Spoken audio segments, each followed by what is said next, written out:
আজকে আমাদের আঞ্চলিক একটা পিঠা শেয়ার করছি, যে পিঠাটা বানানোর পর 1 বছরের মতো সংরক্ষণ করতে পারবেন। যখন খেতে ইচ্ছে করবে তখন শুধু ভেজে নিলেই হয়ে যাবে। আর শুধুমাত্র চালের গুঁড়া দিয়ে পিঠাটা বানানো হয়ে যায়। আজকে সিরিঞ্জ পিঠার একটা সহজ রেসিপি আপনাদের সাথে শেয়ার করছি। পিঠাটা বানানোর জন্য আমি এখানে সিদ্ধ চাল গুঁড়ো করে নিয়েছি। তারপর এখানে 1.5 কাপের মতো আছে। পরিমাণ মতো লবণ দিয়ে দিয়েছি।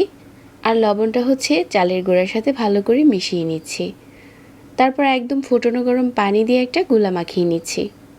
এই গোলাটা অনেক বেশি নরম হবে না, আবার অনেক টাইটও হবে না, সফট একটা ডো বানিয়ে নিতে হবে। সফট একটা ডো যখন বানানো হয়ে গেছে, আজকে সিরিঞ্জ পিঠা বানানোর জন্য আমি একটু বড় সাইজের সিরিঞ্জ নিয়েছি। তারপর এটা ফুটনো গরম পানি দিয়ে ভালো করে প্রথমে ধুয়ে অনেকগুলো ছিদ্র করে নিয়েছি।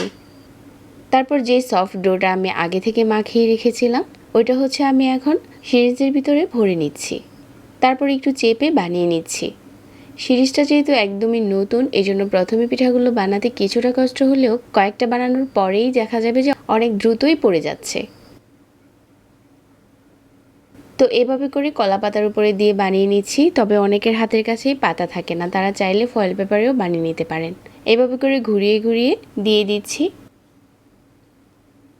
সবগুলো পিঠা যখন এভাবে বানানো হয়ে গেছে, তারপর হচ্ছে এগুলো আমরা ভাপ দিয়ে সিদ্ধ করে নেব।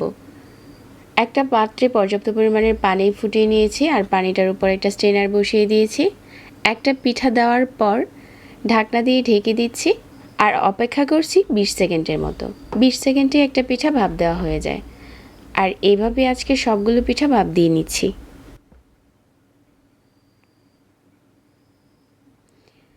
ভাপ দেওয়ার পর পিঠাগুলো একটা বড় সাইজের ট্রেতে দিয়ে রোদ্রে শুকিয়ে নিচ্ছি ভালো করে।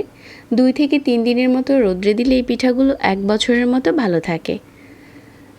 তারপর ভালো করে তেলটা গরম করে গরম তেলের উপরে পিঠাটা ছেড়ে দিলে দেখা যাবে যে একদমই ফুলে ওঠে।